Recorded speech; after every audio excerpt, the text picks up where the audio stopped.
নগর সম্মেলনের এই পর্যায়ে গুরুত্বপূর্ণ আলোচনা করছেন এবং দিক নির্দেশনা দিচ্ছেন এদেশের লক্ষ লক্ষ যুবকের আইডল, কোটি কোটি মানুষের হৃদয়ের স্পন্দন, ইসলামী আন্দোলন বাংলাদেশের সিনিয়র নায়েব আমির হযরত মাওলানা মুফতি সৈয়দ মোহাম্মদ ফয়জুল করিম শায়েখে চরমোনাই।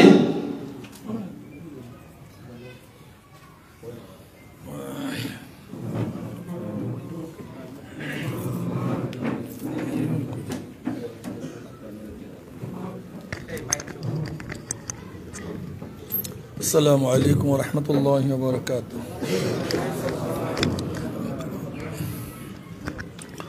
نحمد ونصلي على رسوله الكريم أما بعد فأعوذ بالله من الشيطان الرجيم بسم الله الرحمن الرحيم وتعاونوا على البر والتقوى ولا تعاونوا على الإثم والعدوان شهد الشرب اللهم صل على سيدنا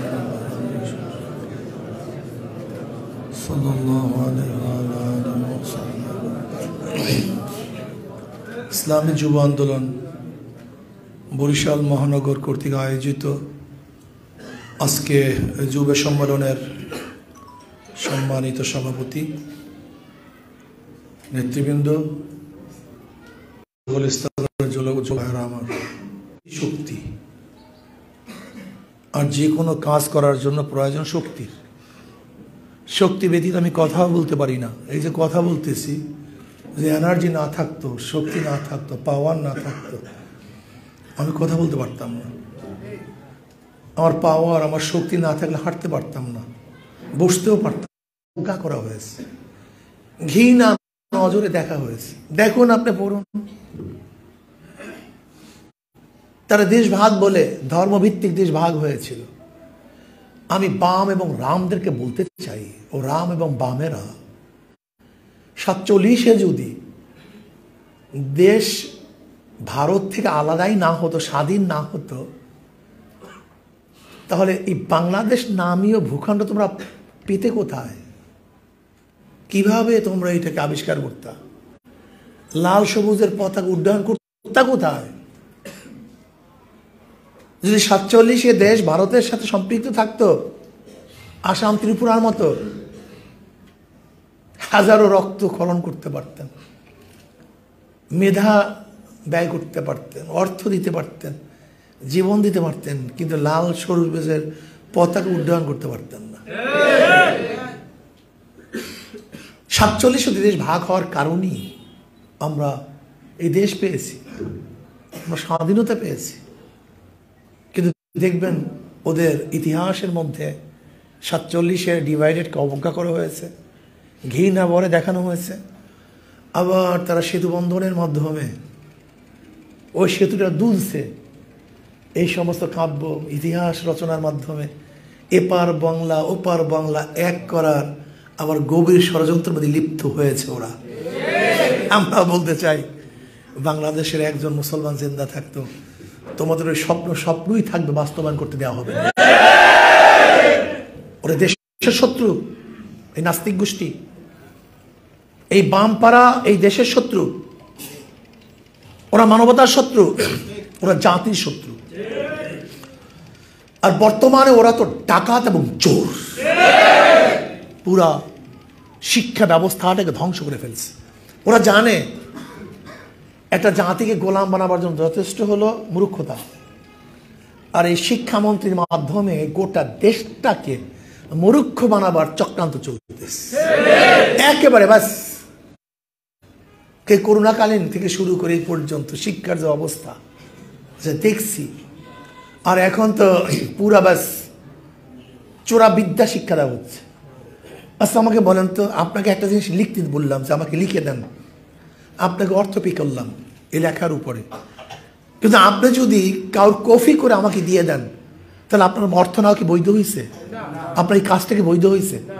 আমি আপনাকে বললাম আমাকে বেগুন দেন, আমাকে টমেটো দেন, আপনি যদি অন্যের খেতে টমেটো আইনে আমাকে দিয়ে দেন, এই কাজটা কি আপনার বৈধ হয়েছে? আমাকে বলেন তো, অন্যের খেতে টমেটো, অন্যের খেতের বেগুন আমাকে দিয়ে দিবেন আপনি? আজকে গুগল থেকে আপনি সম্পূর্ণ থিম থিওরি নামিয়ে আপনি আমাদেরকে পড়ার জন্য দিয়ে দিবেন। এর চেয়ে বড় চুরি এবং ডাকাতি আর কি হতে পারে আমাকে বলেন তো? আমি আপনাকে বই লেখার জন্য বলছি, এখন আলামিনের বই যেটা আছে ওই বইটাকে হুবাহু আমি কপি করে আপনাকে দিয়ে দেব। এর চেয়ে বড় ডাকাত এবং চুরি কি হতে পারে আমাকে বলেন তো? এর চেয়ে বড় গুন্ডামি কি হতে পারে? এরাই দেশের আইডল, এরাই নাকি দেশ পরিচালনা করে, এরাই বুদ্ধিমান, বুদ্ধিজীবী। এই বুদ্ধিজীবীর কারণেই তো অবস্থায় দেশের অবস্থা 12টা, আরো মাসতেছে। এরা এখন আমাদের জাতিকে নিয়ে টানাহেঁচড়া শুরু করছে, জাতির অস্তিত্ব নিয়ে টানাহেঁচড়া শুরু করছে, এই দেশের মাটি নিয়ে টানাহেঁচড়া শুরু করছে। এমনকি আমরা মানুষ কি মানুষ না এইটারও প্রশ্ন সৃষ্টি করছে। যাই হোক, এর জন্য যুবকদের সচেতন হতে হবে, কাজ বাড়াতে হবে। ওরা বসে নাই, আমরা ঘুমাই, ওরা সজাগ, আমরা চুপ, ওরা চুপ নয়। ওরা হাঁটে, আমরা বসি, ওরা কাজ করে, আমরা অলসতাও করি, ওরা দাওয়াত দেয়, আমাদের বুক বন্ধ থাকে। ওরা ওদের নীতি ও আদর্শকে বাস্তবায়ন করার জন্য হাজারো চেষ্টা করে,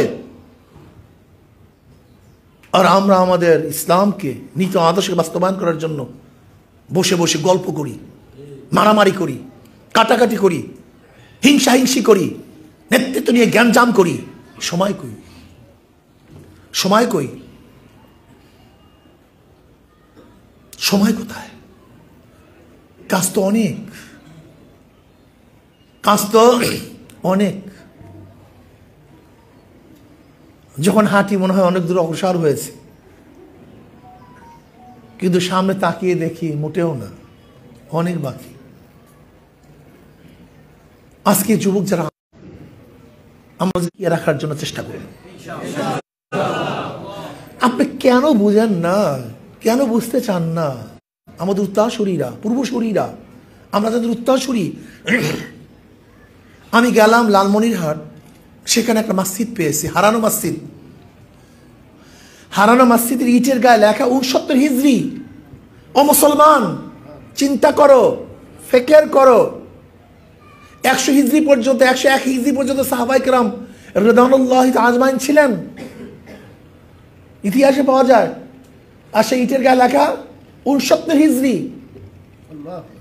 তৎকালীন সময় ট্রেন ছিল না, বিমান ছিল না, প্লেন ছিল না, লঞ্চ ছিল না, রাস্তা ছিল না, ঘাট ছিল না।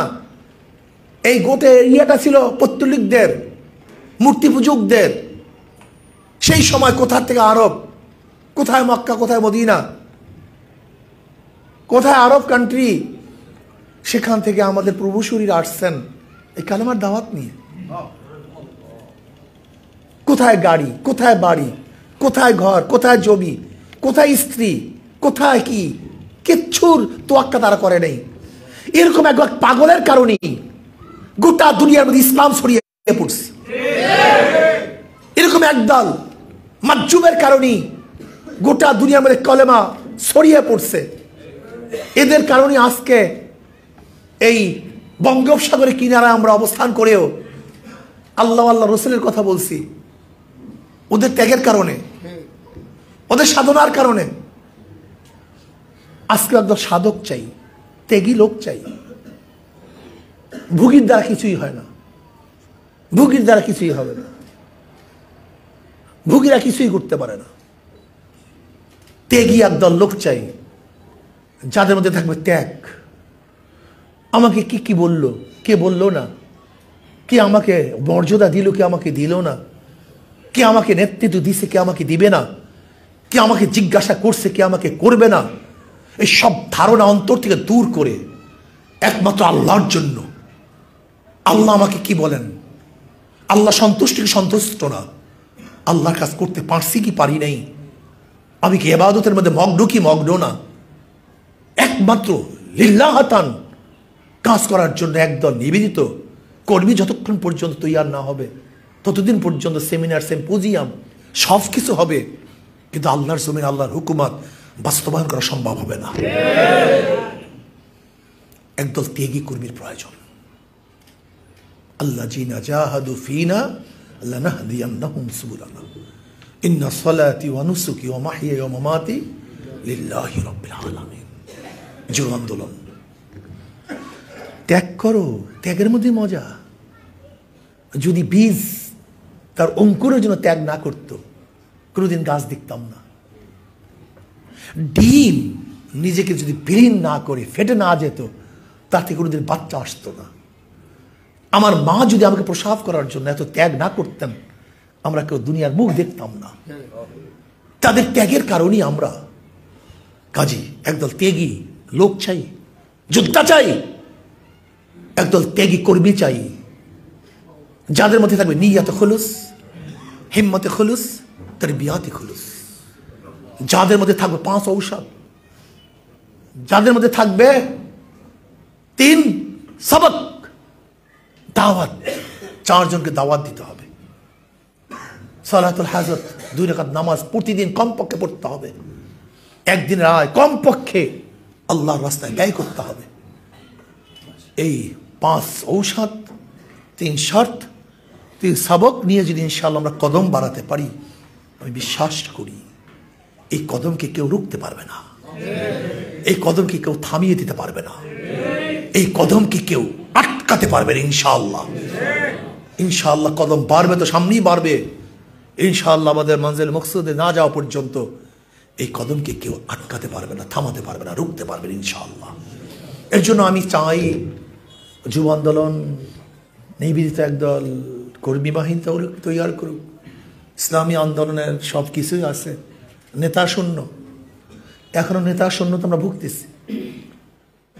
যোগ্য নেতৃত্ব এখনো আমাদের মধ্যে আসছে না। ওয়ার্ডে যোগ্য নেতৃত্ব চাই, ইউনিয়নে যোগ্য নেতৃত্ব চাই, প্রত্যেকটা থানায় যোগ্য নেতৃত্ব চাই। আজকে যে আমরা অ্যারেস্ট হয়ে যাই, হতে পারি যে কোনো টাইমে, পর্যায়ক্রমে নেতৃত্ব যে শূন্য না হয় সেদিকে অগ্রসর হতে হবে। ম্যাগ ধাই আসছে, জানি না কখন কি হয়ে যায়, হতে পারে অ্যারেস্ট হব, অমুক হব, তমুক হব, কিন্তু তখনও যেন মাঠ খালি না থাকে। দুর্গমগিরি কান্তার বড় দুস্তার পরাবার লঙ্ঘিত হবে রাত্রি নিশীথ যাত্রীরা হুঁশিয়ার। আমাদেরকে সামনেই অগ্রসর হতে হবে ইনশাআল্লাহ। সামনে পারতে হবে, রুকবো না, থামবো না। আমাদের তো থামার জায়গা জান্নাত, জান্নাত পর্যন্ত সফর। জান্নাতের আগে থামবেন কোথায়?